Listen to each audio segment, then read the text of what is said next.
Sa unang tingin, mapapangiti ka sa CCTV video na ito, kung saan ang daga tila yata nauhaw at dumiretso sa water dispenser para uminom.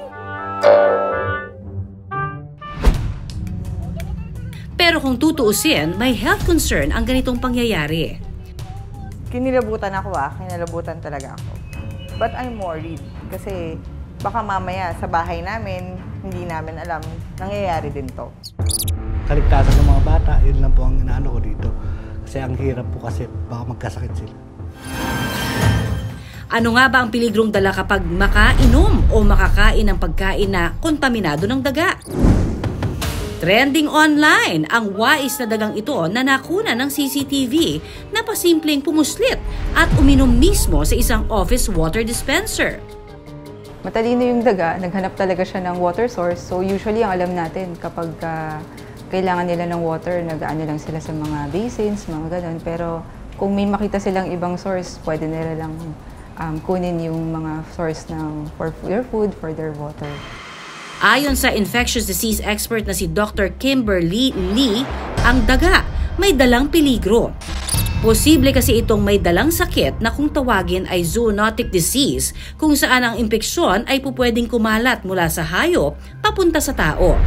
Contaminated food or drink with rats, kasama doon yung mga typical yung sa Pilipinas, leptospirosis, and mga salmonella, including Nile typhoid or typhoid fever, pwedeng kasama sa mga contamination ng daga. Maari daw kasing makuha ang iba't ibang uri ng bakterya sa daga, gaya ng leptospirosis na pwedeng makuha mula sa ihi. Sa mga daga, usually kapag ihi, yun yung mas alam natin, yung sa leptospirosis. So yun yung kapag nadadapuan yung kapag may sugat, lilinisan ka agad yung sugat. Posibleng may dalang salmonella naman kung sa dumi. Sa dumi naman ng daga, doon po lalabas yung mga pwedeng ibang bakterya, including mga salmonella or pwedeng ibang bakterya na pwedeng makakos ng pagtatae or paglalagnat sa atin. Ang sakit mula sa daga, posibleng magdulot ng pagtatae, pagsusuka, lagnat, sakit sa kasukasuan at paninilaw ng balat. Paalala ni Doc, kung maaktuhan ang daga gaya sa video, agad na itapon ang pagkain o inuming kontaminado. Hindi na siyempre kainin yung food na alam nilang contaminated and liligpitin nila.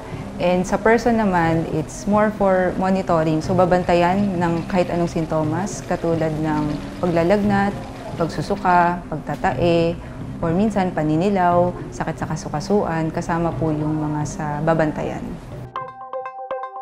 Para maiwasan ang ganitong pangyayari, mayroong mga water dispensers na may takip ang kuhaan ng tubig.